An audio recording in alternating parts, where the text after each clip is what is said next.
Hello everyone, welcome to the new world with हाईआईटीएन thinking. तो दोस्तों, जैसा कि आप रिक्वेस्ट कर रहे थे कि आयनिक इक्विलिब्रियम भी सर करा दो, तो ठीक है, आयनिक इक्विलिब्रियम भी करा देते हैं। मैं सारे फॉर्मूलेज बता दूंगा। नीट के लगभग 4 से 5 क्वेश्चन सॉल्व करा दूंगा जो कि इंपॉर्टेंट है। Solubility based question, hydrogen ion concentration, जो एक्सेप्शन केस है वो तो जरूर कराऊंगा, इसीलिए पहले लिख रखा है। तो ये सवाल भी है, हमने सारे पीवाईक्यू ले रखे हैं, सारे सवाल भी हम करा देंगे। जो फार्मूले हैं साल्ट हाइड्रोलिसिस से रिलेटेड, जो भी इंपॉर्टेंट चीज़ें हैं वो सारे करा देंगे। 5-6 सवाल हैं वो भी करा देंगे, ठीक है। तो चलो पहला सवाल से ही स्टार्ट करते हैं। ये find the pH of 10⁸ molar HCl aqueous solution at 298 kelvin, ठीक है। तो देखो, ये क्वेश्चन दिखने में आसान लग रहा है पर आसान है नहीं, ठीक है। तो चलो हम टू द पॉइंट चीज़ें बात करेंगे बिना टाइम को वेस्ट किए हुए, ठीक है। चलो, यहाँ पे दिख रहा है आपको, थोड़ा सा जूम कर लेते हैं हम। हाँ, अब देखो क्लियर दिख रहा होगा, ठीक है। चलो, तो द हाइड्रोजन आयन कंसंट्रेशन का क्या ज्ञात कर फाइंड आउट करना था, पीएच। तो देखो, कभी भी अगर पीएच ये क्या है, 10⁻8 मोलर -8 मोलर HCl है, तो एसिड जो होता है उसका जो पीएच होता है ना, वो हमेशा लेस देन क्या आता है, 7 आता है। ये तो बात पता ही होगा, ठीक है। और बेस होता है उसका क्या होता है, ग्रेटर देन 7 आता है, ग्रेटर देन 7 आता है, ठीक है। और न्यूट्रल का बराबर 7 आता है, ठीक है। तो देखो, अगर हमें पीएच का फॉर्मूला पता है, पीएच बराबर क्या होता है, minus log concentration of H+ ion, ठीक है।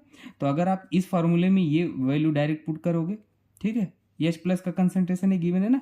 अब देखो, ये एसिड है डियर, तो HCl एसिड है, स्ट्रॉन्ग एसिड है, तो ये क्या हो जाएगा, ब्रेक हो जाएगा, ठीक है ना, कंप्लीटली ब्रेक हो जाएगा। तो 10⁻8 क्या आ जाएगा, H+ का कंसंट्रेशन, और 10⁻8 क्लोरीन का भी कंसंट्रेशन, क्योंकि स्ट्रॉन्ग एसिड है ना, तो ये पूरा ब्रेक हो जाएगा, तो कंप्लीटली ये हो जाएगा, ठीक है।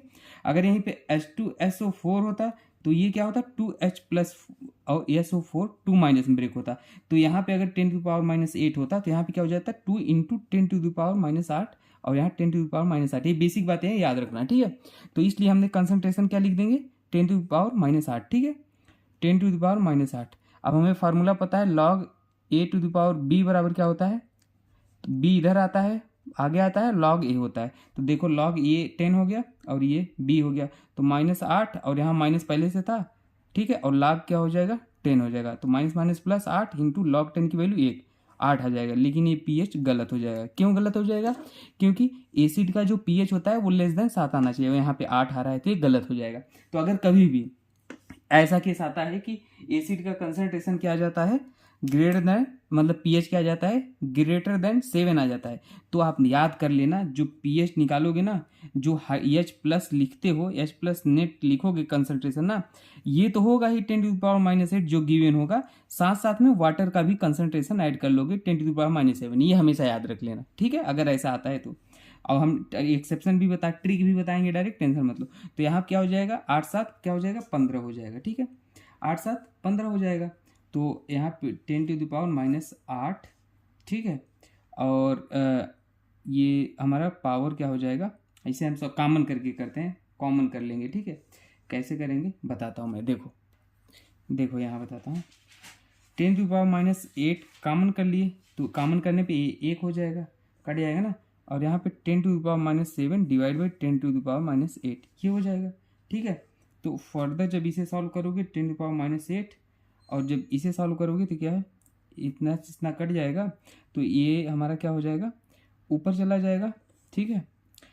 मतलब यहाँ ए 10⁻1 होगा, नीचे -1 है तो ऊपर जाएगा तो +1 हो जाएगा, ठीक है। ये 10 हो जाएगा और ऊपर +1, 1 की वैल्यू 1, तो 10⁻8 दिख रहा है ना, -8 इंटू 10 1 11, तो ये आ जाएगा कंसंट्रेशन। अब पीएच बराबर फार्मूला क्या हो जाएगा, -log H+, अब H+ का कंसंट्रेशन अब ये रखोगे कितना, 10⁻8 इंटू 11, ठीक है।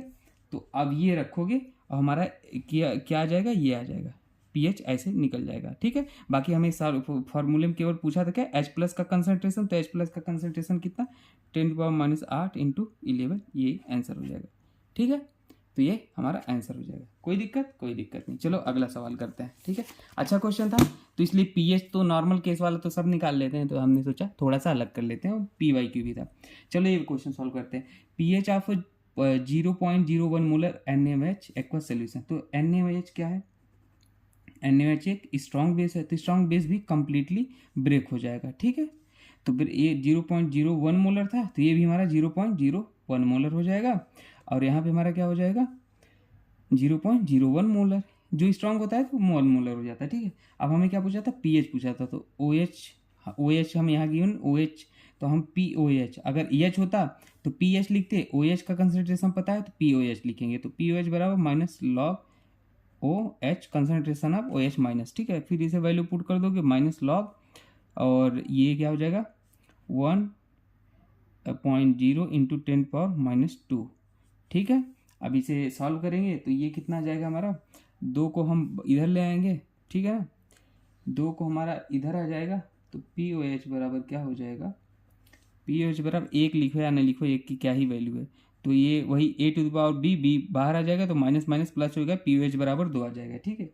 POH बराबर 2 आ गया। अब हमें एक फार्मूला और याद रख लेना, PAH प्लस POH बराबर 14 होता है, तो PH हमारा क्या हो जाएगा 14 माइनस POH, और POH हमारा 14 कितना है, 2 है, 2 14 में से 2 गई 12 हो जाएगा, ये आंसर, ठीक है, बाहर निकालोगे, ठीक है। कोई दिक्कत नहीं, कोई दिक्कत नहीं होनी चाहिए, ठीक है। देखो कंजुगेट बेस क्या होता है, तो कंजुगेट बेस अगर मान लो आपके पास एसिड है ना, उसमें से क्या करो -H+ निकाल दो, अगर -H+ निकाल दोगे तो क्या बन जाएगा कंजुगेट बेस। तो देखो यहाँ से H+ निकाल दो, क्या बन गया, ये माइनस, तो यही हो गया कंजुगेट बेस। ये भी PYQ का है, तो इसका कंजुगेट बेस क्या हो जाएगा, H+ निकाल दोगे तो OH- बचेगा, यहाँ से H+ निकाल दोगे तो क्या बचेगा F-, तो कंजुगेट बेस OH- और F- कंजुगेट बेस। बहुत सिंपल था, ठीक है ना, कोई दिक्कत नहीं होनी चाहिए। कोई दिक्कत अगर है तो पूछ लेना, मैं बता दूंगा। अब देखो थोड़ा सा मैं पिछला केस में थोड़ा सा एक आध चीज़ें और बताना चाहता हूँ। डायरेक्ट देखो, डायरेक्ट आंसर सवाल आएंगे। जैसे अगर मान लो H+ का कंसनट्रेशन ना क्या 10⁻⁻6 से कम है, ठीक है ना, ध्यान देना H+ का कंसनट्रेशन इतने से कम है, ठीक है। वो वाला केस है जब 10⁻⁸ प्लस 10⁻7 वाला, ठीक है ना। तो अगर ऐसे है तो डायरेक्ट आंसर याद रख लो, पीएच कितना आता है 6.9 आता है, 6.9, ठीक है ना। ये वाला केस जिसमें वाटर का भी ऐड करते हैं, ठीक है। और बस ये 6.9 6 पॉइंट समथिंग करके आता है, और अगर बेस गिवन होता है तो वहाँ पे 7.9 आता है, बस यही केस होगा, उसमें बेस होगा तो 7.9 हो जाएगा, ठीक है। तो ये डायरेक्ट थोड़ा सा कुछ चीज़ें थी मैं बताना चाहता था आपको, ठीक है, बता दिए। चलो अगला सवाल लिखा लिखाया है तो आगे बढ़ते हैं, ठीक है, बिना को टाइम को वेस्ट किए हुए। सवाल मैंने लिख लिया था ताकि टाइम वेस्ट ना हो अपना, ठीक है। तो भाई चलो यहाँ से लिखा है, देखो ये सवाल था, क्या था भाई, एट दिख रहा, at 25 degree Celsius the KB, ठीक है, KB of a base BOH is इतना, KB given, the concentration of OH- in इतना molar aqueous solution of base would be, concentration बोला है इतने मोलर एक्वस सोल्यूशन का, ठीक है, कुछ नहीं, सोल्यूशन देखो सिंपल है। देखो आपको बेस क्या गिवन है BOH, ठीक है, BOH गिवन है, ये हमारा क्या हो जाएगा ब्रेक होगा तो B एक्वस देगा, OH- एक्वस देगा, ठीक है। अब देखो स्टार्टिंग में कंसंट्रेशन इसका कितना रहा होगा, कुछ नहीं C, ठीक है ना, C मान लो स्टार्टिंग में, और ये प्रोडक्ट तो बना ही नहीं होगा, तो ये 0 0। अब टाइम T पे हमारा कंसंट्रेशन क्या होगा, C तो था, C में से मान लो अल्फा डिसोसिएट घट गया, तो C अल्फा, और यहाँ पे C अल्फा बना होगा, C अल्फा बना होगा, ठीक है। अब KB बराबर क्या होता है, हमें फार्मूला पता होना चाहिए, C अल्फा स्क्वायर, ठीक है, अपॉन 1 - अल्फा, ठीक है, कोई दिक्कत। अब ये कैसे आया पता है ना, केवी देखो ये 2 बार था तो C alpha into C alpha, और यहाँ पे C कॉमन कर लोगे तो 1 - अल्फा, और यहाँ से एक C से C कट गया तो ये क्या आ जाएगा अल्फा स्क्वायर बराबर 1 - अल्फा, ठीक है। अब क्लियर। तो देखो यहाँ पे अब एक चीज़ याद करने वाली है, नोट करना, अगर हमारा अल्फा लेस देन 0.05 होता है तो 1 - अल्फा अप्रॉक्स 1 के बराबर हो जाएगा, तो मतलब हमारा यहाँ पे आप फार्मूला क्या हो जाएगा अल्फा बराबर √KB/C, डायरेक्ट याद रख लो। और ये वाला फार्मूला डायरेक्ट याद रखो, अगर वीक मतलब मोनो बेसिक या मोनो एसिडिक चीज़ है तो ये अल्फा बराबर KB/C, अगर बेस है तो KB/C, अगर एसिड है तो KA/C, ठीक है। तो BOH मोनो टाइप है ना, एक कटायन एक अनायन हो तो वो मोनो टाइप होते हैं, ठीक है। तो यहाँ पे क्या हो जाएगा, KB की वैल्यू आपको गिवन थी, कितना गिवन थे 10⁻⁻12, और अल्फा की वैल्यू हमारी से कंसनट्रेशन की वैल्यू ये 10⁻⁻2 हो जाएगी, ठीक है। तो अल्फा की वैल्यू काट पीट के हमारा कितना आ जाएगा 10⁻³ आ जाएगा, ठीक है ना, जो कि अल्फा लेस देन 0.05 है। तो मतलब ये फार्मूला सही है। ठीक है, ये अल्फा की वैल्यू आ गई। ठीक है, अब देखो आगे क्या करोगे, OH माइनस का कंसनट्रेशन निकालना था, तो OH माइनस का कंसनट्रेशन क्या हो जाएगा, ये हो जाएगा ना OH minus concentration C alpha.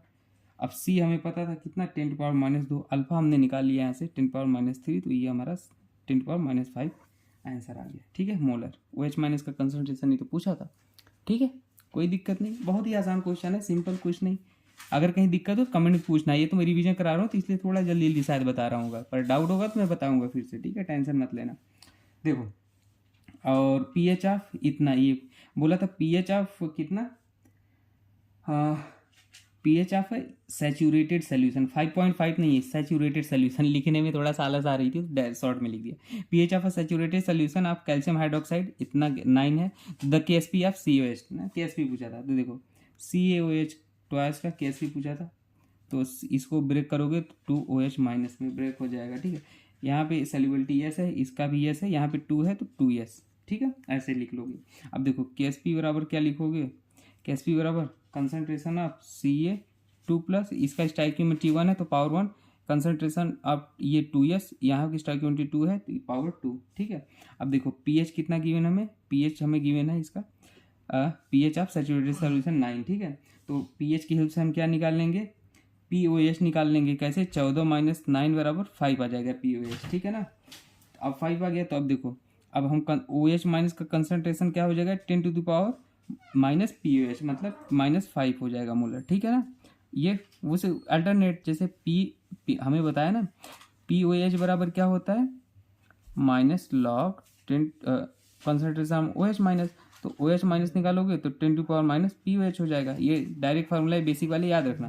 तो ये हो गया। ठीक है, अब देखो हमें क्या पता है, OH का कंसनट्रेशन कितना हो जाएगा बताओ, 2S, ये है 2S ना, ये OH का कंसनट्रेशन 2S, तो 2S।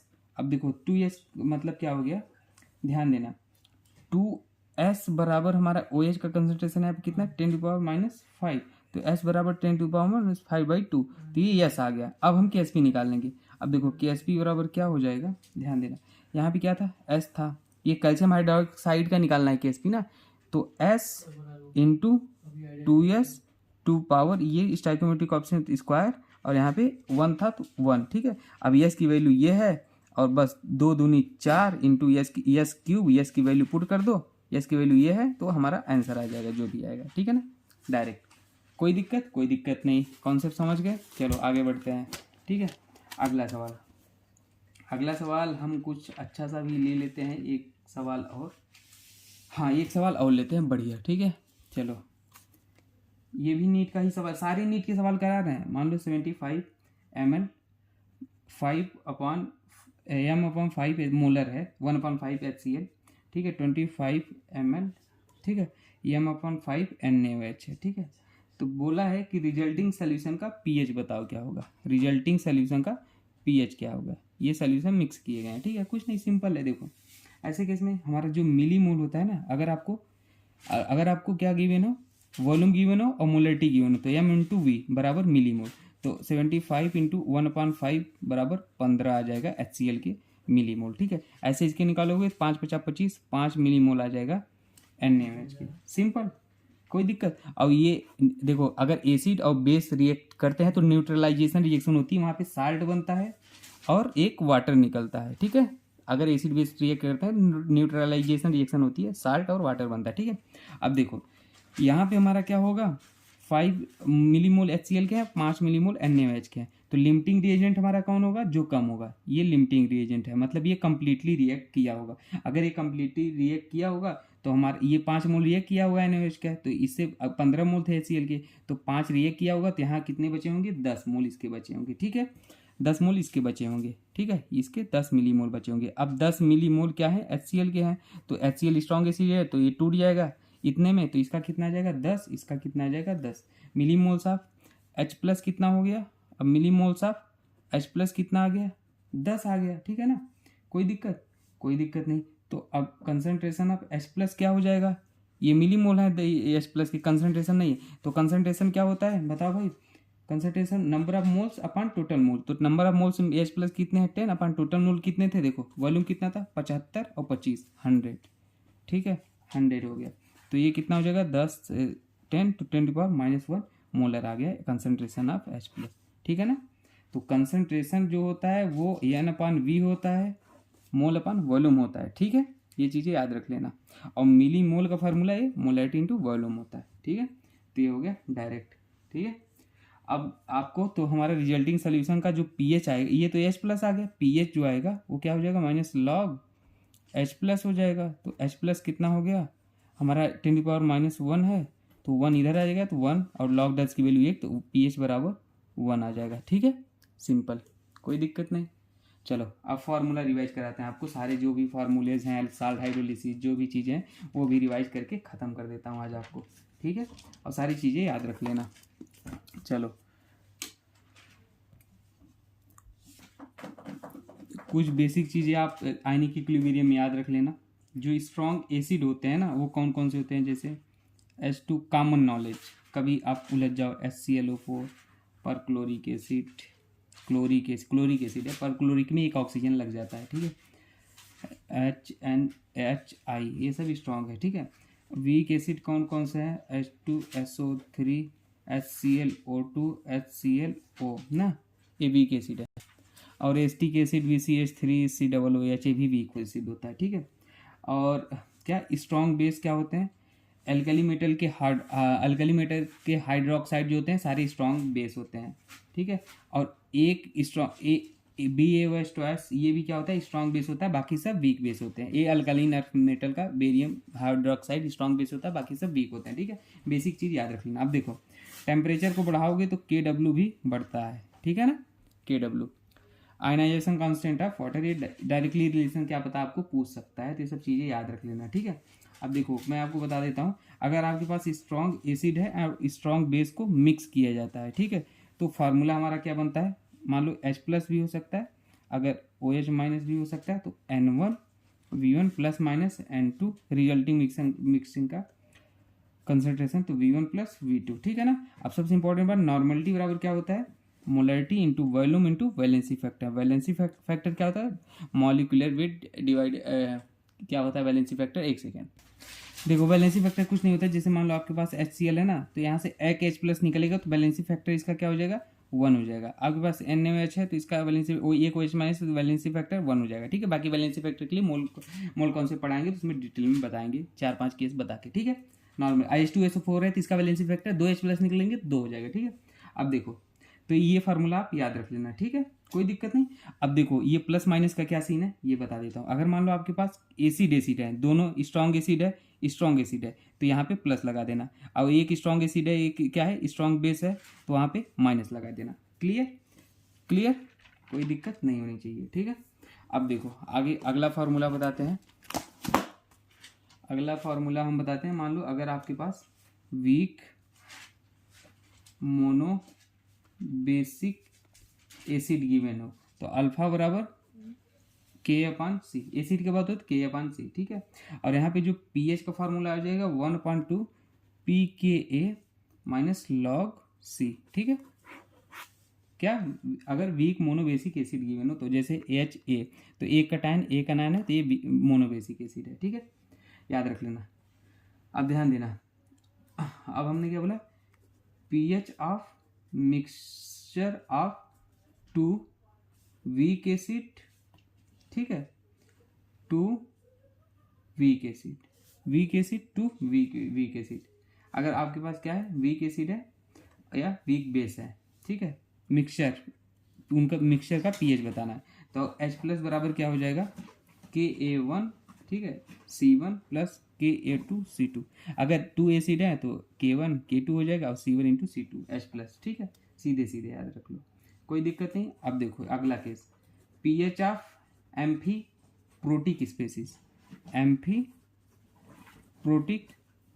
एम्फीप्रोटिक क्या होता है, जो H+ ले भी सकते हैं दे भी सकते हैं, जैसे HCO3- है तो यहाँ H+ डालोगे तो एसिड बन जाएगा H2CO3 और H+ निकालोगे तो CO3 2- बन जाएगा। तो ऐसे केस में जो pH होता है क्या होता है pKa1 + pKa2 / 2। राइटिंग थोड़ा रफ हो जा रही है तो आप उस पर फोकस मत करना, कॉन्सेप्ट समझना, फॉर्मूला याद रखना, ठीक है।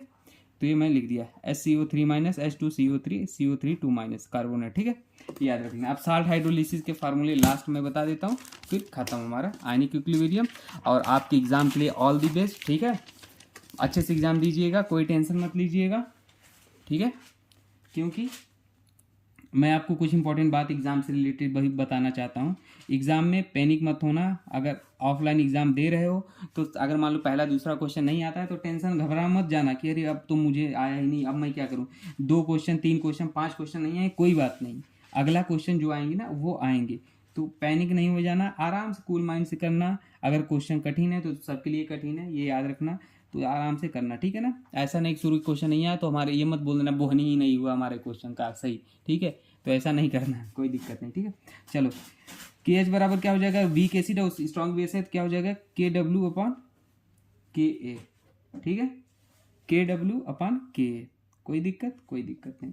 अब देखो KH अगर वीक बेस है तो KW/ नीचे KB, जो वीक एसिड है तो K वीक बेस है KB, और अगर मान लो दोनों वीक है KH बराबर साल्ट हाइड्रोलिसिस KA × KB, ठीक है, कोई दिक्कत नहीं। अब देखो अगला फार्मूला, अल्फा बराबर हमारा क्या हो जाएगा KH/C, ठीक है, कोई दिक्कत नहीं। यहाँ पर भी अल्फा बराबर KH/C, यहाँ अल्फा बराबर √KH, ठीक है, कोई दिक्कत नहीं। अब देखो अगला pH, सबसे इंपॉर्टेंट फार्मूला, जो pH बराबर इस केस में हो जाएगा 7 + ½ ठीक है, pKa + log C, ठीक है। इस केस में क्या हो जाएगा pH बराबर 7 - ½ pKb बेस वाला है ना प्लस log C, ठीक है। और इस केस में क्या हो जाएगा pH बराबर 7 + ½ pKa - pKb, राइटिंग थोड़ा गंदी, pKa - pKb, ठीक है, याद रख लेना है, ठीक है, ठीक है। तो ये फार्मूले याद रख लेना। बाकी आपके एग्जाम के लिए ऑल द बेस्ट, भगवान आपके साथ है। आप अगर ईमानदारी से मेहनत किए हो तो आप घबराओ मत, ठीक है ना, आपने अपना 100% दिया वही काफ़ी है। आप हमेशा इंटेंशन अच्छे रखो, ठीक है, मतलब कभी भी अपने फ़ायदे के लिए दूसरों का बुरा मत सोचो। बाकी आपने मेहनत किया अच्छे से तो भगवान वो देख रहे हैं, आपको रिजल्ट जरूर मिलेगा, टेंशन मत लेना, ठीक है ना। भगवान का नाम लेके अब लास्ट में कुछ नहीं है, कोई घबराना नहीं, जो जितना कर लिए सब अच्छा है, ठीक है। रिवाइज कर लो, जो आ रहा है जो नहीं आ रहा है, पैनिक होने की जरूरत नहीं है। पहले क्वेश्चन दूसरे क्वेश्चन नहीं आए कोई बात नहीं, हाँ अगला क्वेश्चन जो होगा वो आएगा, वो करेंगे। क्वेश्चन डिफिकल्ट है पेपर तो सबके लिए होगा। बाकी may God bless you and all the very best for your exam, ठीक है, अच्छे से करके आना और फिर हमें बताना, ठीक है, कमेंट में, ठीक है। चलो ओके बाय।